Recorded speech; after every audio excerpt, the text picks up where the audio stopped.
Vamos direto ao ponto. Hoje, neste nosso guia explicativo, a gente vai pegar aquele jargão burocrático super denso e transformar a Resolução Normativa 623 da ANS em um manual prático, sabe? Um verdadeiro escudo para quem usa plano de saúde. Essa resolução dita exatamente como as operadoras precisam tratar o atendimento, e isso muda o jogo na saúde suplementar. Então, a ideia aqui é destrinchar como essas regras garantem que o nosso tempo e as nossas necessidades sejam respeitados de verdade.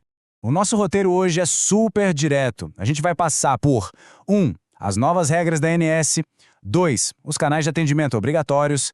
3. As regras de atendimento telefônico. 4. O tal do protocolo obrigatório. E 5. A retenção de dados e gravações. Bom, começando pela seção 1, as novas regras da ANS. Os 5 primeiros artigos dessa resolução constroem basicamente a fundação de qualquer interação com o plano de saúde. E olha só que interessante como a norma organiza isso. O artigo 2º divide as nossas necessidades em 2 caixinhas. De um lado, as solicitações assistenciais, que é a saúde na prática. Liberar um exame, uma cirurgia, um tratamento. Do outro, as solicitações não assistenciais, que é toda aquela burocracia chata, tipo dúvidas de cobrança, reajuste de mensalidade, letras miúdas do contrato. E qual é a sacada genial aqui? A resolução blinda quem está pagando o plano nas 2 frentes. A operadora não pode simplesmente ser incrível para aprovar exame e péssima para resolver cobrança. A regra é a mesma para tudo.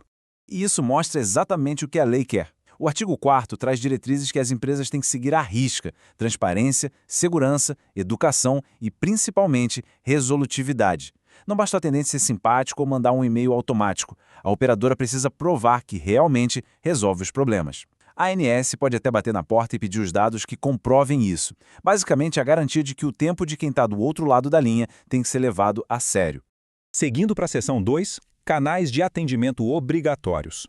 Quando o calo aperta, como é que a gente entra em contato? O artigo 6º não dá espaço para a operadora querer economizar no suporte. Ele obriga que as empresas ofereçam 3 vias de comunicação de um jeito muito claro.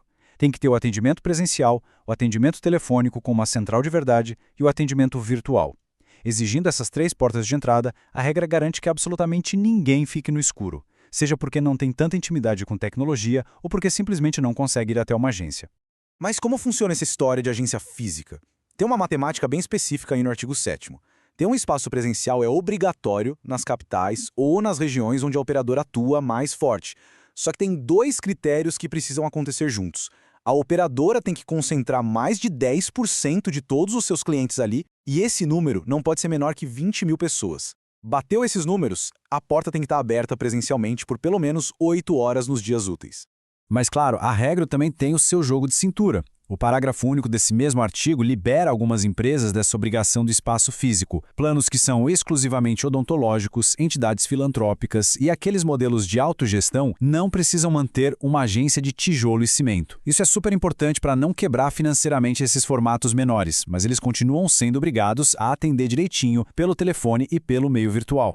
Indo para a seção 3, regras do atendimento telefônico. A gente sabe que o telefone costuma ser a maior dor de cabeça, né?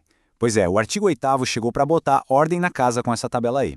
A regra muda dependendo do tamanho da empresa. Se for uma operadora gigante, o telefone tem que tocar e ser atendido 24 horas por dia, 7 dias por semana para qualquer tipo de assunto. Se for de médio ou pequeno porte, ou só ufológico, o padrão cai para 8 horas em dias úteis. Mas aqui está o grande trunfo.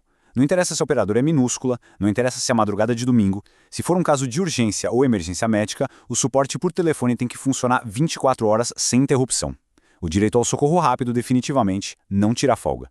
E não é só sobre o horário, a qualidade do atendimento também está blindada no artigo 9º. Fim da linha para os labirintos infinitos de robôs. Os menus de opções têm que ser super claros. E mais, a gente tem o direito garantido de falar com um ser humano durante o horário de funcionamento. Tem uma outra exceçãozinha para assuntos administrativos em empresas pequenas, mas a regra geral para assistência é essa. A voz humana do outro lado da linha é um direito nosso.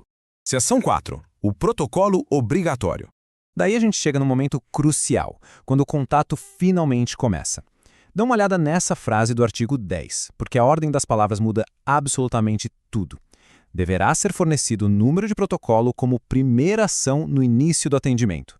Ou seja, dar o protocolo não é um favorzinho que o atendente faz no final da ligação. É, por lei, a mesmíssima primeira coisa que tem que acontecer.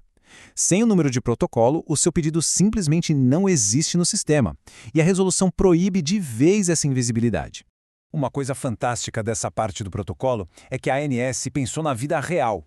Na prática, muitas vezes, quem pede autorização de um exame não é o paciente, é a secretária do médico, a clínica ou o hospital, usando o sistema deles. O artigo 10 garante que isso não tira o nosso direito de acompanhar o processo.